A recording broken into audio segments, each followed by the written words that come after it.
Hey, it's Angie with News OK. And Sherrel. She's our Passion for Food columnist for the Oklahoman. Today we're talking about these, I think you call them parsnips. They remind me of carrots. Tell us about these. They are very much like carrots, but they're, I don't want to say they're sweeter. It's a different kind of sweet. They're sort of honey sweet compared to the carrot. And there are so many things you can do with them. Now, my favorite way is to cut them in little strips like this and just sort of make oven fries out of them, like brushing them with a light coat of olive oil and a little bit of salt. Nice. And just let them roast in a 400-degree oven. That's a great way to do them.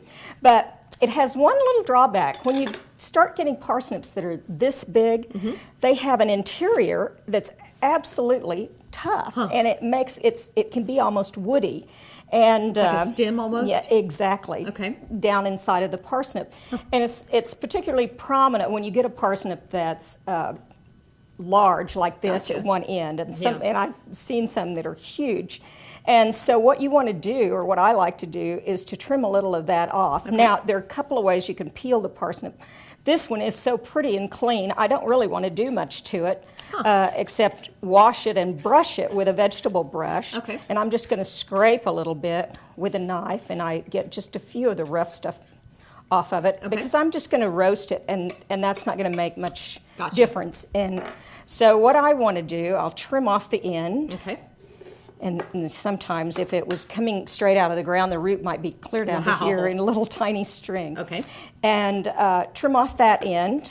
And then, of course, I'm going to trim off this end, the larger end. And then you can see this woody area in there. So I'm going to lay it on its side and try to cut alongside of that. It's tough to cut. Yeah, well, you want to have a good knife. And then once I get a flat plane, then I can come this way and go right at the edge of the woody area. And I just trim it down like that. So I'm getting very little of it. It looks you can see. Like wood. That's interesting. Yeah, and it's not, I used parsnips years before I knew that this technique would help me. And I was thinking, gosh, these sure take a lot longer than carrots to tenderize, when you're cooking them. So you use this?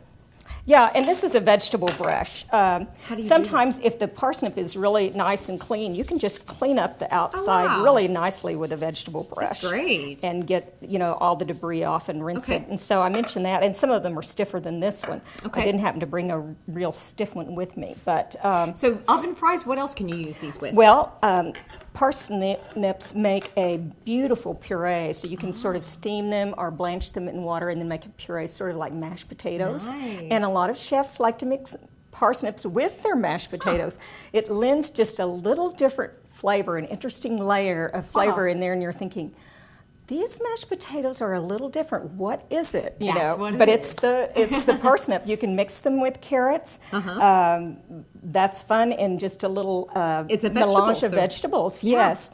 And so they're really fun. They're sweet. Great. And something to try if you haven't tried it. I know. Before. No, you're going to get a little more detailed in the article. Yes, right? In the article I'll tell you a few more things and give you a couple of ideas about how to use them. There we go. So check out the life section of the Oklahoma for Sherrel Jones' Passion for Food column. Thank you so much. This is great information. Yes, thanks, Angie.